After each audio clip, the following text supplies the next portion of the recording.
Thank you for joining us in another episode of Experience, Strength, and Hope. My name is Catherine, and our host Tony will be joining us shortly. Our goal is to bring stories that make you laugh, smile, and even cry, but most of all, give you hope. Please don't forget to support us by subscribing to our YouTube channel and following us on Spotify, Anchor FM, and Apple Podcasts. Again, I'm Catherine, and I hope you enjoy today's show.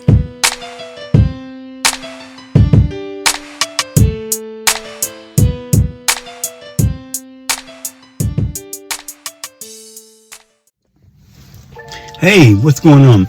I was having a conversation with someone the other day and today and throughout about our kids and our kids in the school system, and not just African American kids, but kids, period. Even though sometimes we do see some things that are not lining up the way they should, and you can tell me that we're all God's creatures, we all treated the same. It's not always that way.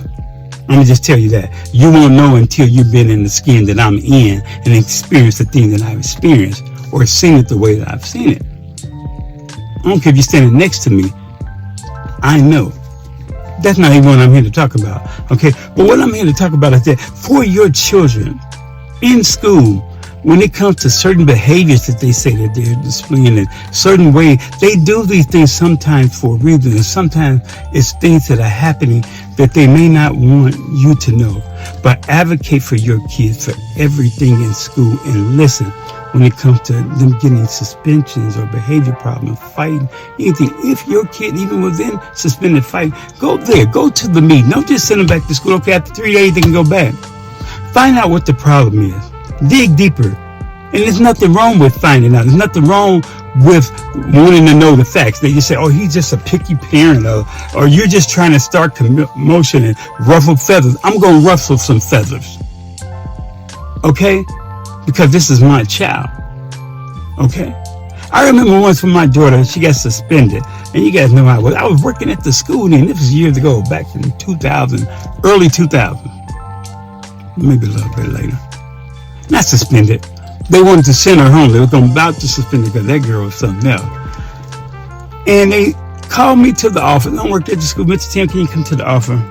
We need you to take your daughter home to change her top. Her boobs are going to come out of her chest. If she moves too much, her boobs will come out of her chest. And I said, well, she got big titties. I can't do nothing about that. It's the shirt. I know. I mean, it's the same shirt that Becky with the good hair has on. You ain't saying nothing about. But you saying, well, where her chest could come out, it could pop out.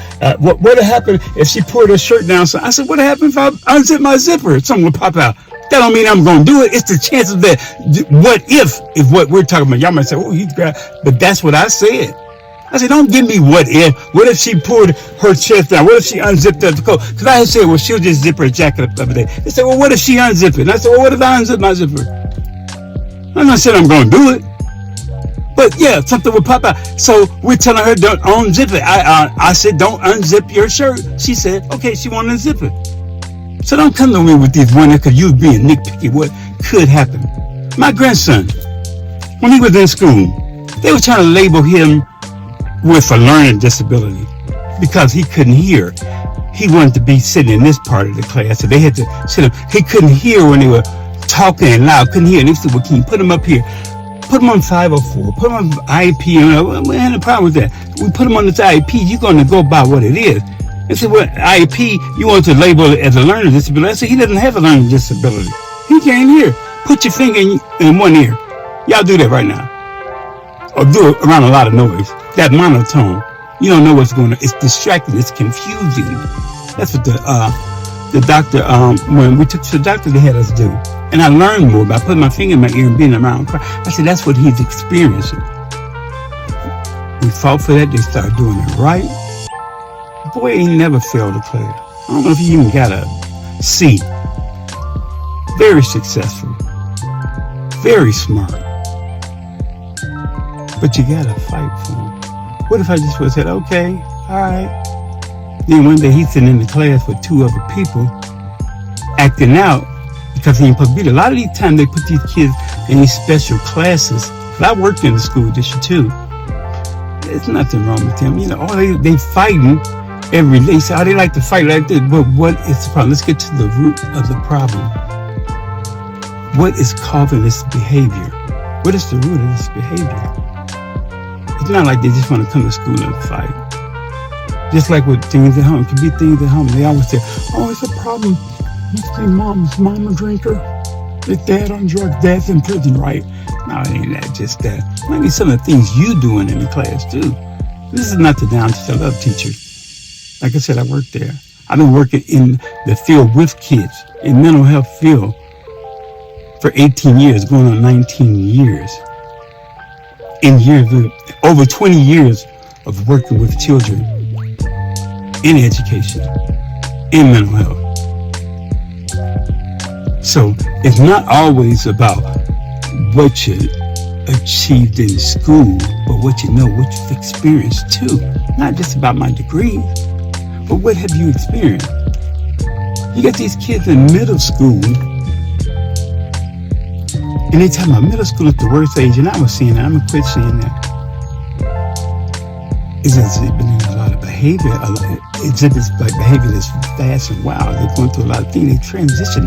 They're going through puberty, all this stuff. And you bring a teacher in with no experience, no kids, just graduated from Emporia State, 24, 25 years old, and you're putting her in there with 13, 14-year-old kids that she's never been around, and you want her to understand. Don't even have brothers and little brothers and sisters, big or kids of their own,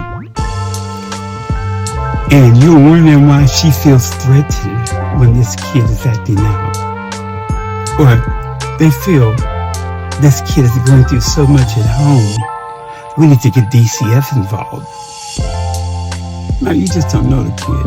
Sit down. They don't do it. All you guys want to do, or all we were doing, because COVID caused so many problems. One of the problems caused that throw a laptop in front of them and give them all their classes. And they'll do it. Let them sit there. You can sit back at the desk grading papers while they just go, but teach, get out there. And just don't teach, but form relationships. Every one of my teachers, I think I said before, my teachers lived close around me. My principal lived around the corner. Miss Pratt lived right around the corner. I think that was her name. My sister correct me. My teacher was around me. My football coach, he was my driver's ed teacher and my PE teacher, a few blocks away. And I respected him because he was somebody I knew and could associate with. Teachers have to create a bond with that student, build a rapport, make that kid want to be there every day, want to come to school. And parents, we have to advocate. Too many times you hear, well, a parent don't want to do nothing. A parent ain't doing nothing. But you have to be there. Pick up that phone. Don't just rely on them to email you. Oh, I checked it in the computer on Skype. They didn't send me any messages. Skyway or whatever it is that you have that the teachers communicate whatever district you're in. And there's nothing there, so they must be doing okay. No. Email them every day if you have to find out things. Find out if they turn them lesson in. Let the teacher know who you are besides Johnny's parent. They're going to know me by name. I was there all the time for every suspension, everything that happened at the school. My kids, I was up there. Even when my daughter changed F's and made them look like B's, I went up there. But, yeah, please do it. Love your children. Be there for them. Don't let anyone tell you what your kids should be doing. Don't let them just stick a computer and expect them to learn from that. I have so many children that tell me we don't get homework no more. That's too much on us. They say that's too much on us to be able to be in school all day and do homework.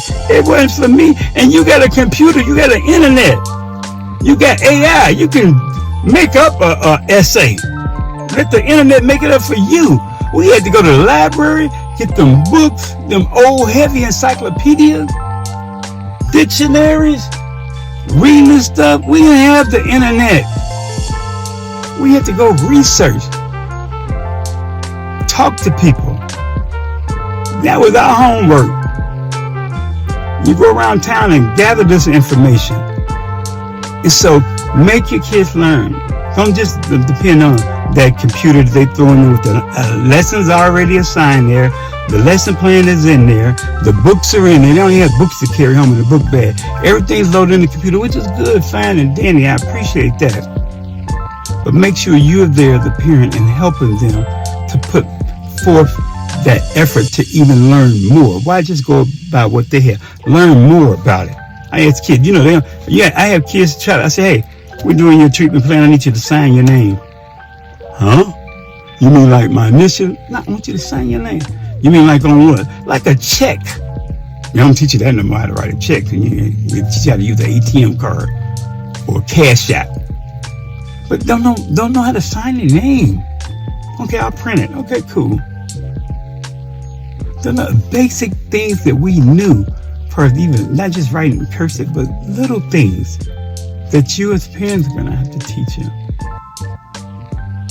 Love your children, but advocate for them. Don't let the system or the school, when I say system, I'm talking about the school system, wherever you are, be in control. You be in control as a parent and get them involved. Get them together. I can't remember word for word what our coaches here and teacher, Mr. Zimmerman, Randall Zimmerman. I was when I worked at the school, I used to be in this PE class and health class, and at the time, this guy's tough, but he loved those kids. He respected them. All these years he's been there for these kids, and he said in the interview that went viral, somebody told me about the percentage, only a small percentage of these kids will go on to play college level sports. They're playing, football league coaches. Even a smaller percentage will either go on to play like a Division I type of sport, and even less than that, really less than that, just going to play professional ball. But all of them, maybe 7% only be able to do that, but 99 or 100% will go on to be adults. So that's why we got to teach them. They may not go to college, but they might have skills to develop their hand or a trade. Thank you. I woke up the phone ringing. Thank you for listening to another episode of Experience, Strength, and Hope. Come back and continue to listen on any of our other platforms such as YouTube, Spotify, Anchor.fm, and Apple Podcasts. We encourage you to not only listen, but also reach out and share your stories of experience, strength, and hope at bigdog0862@gmail.com or 785-307-4662. I'm Anthony Timms, and this has been another podcast of Experience, Strength, and Hope from Tony the Mayor Timms. Be blessed, be strong, and most of all, be real.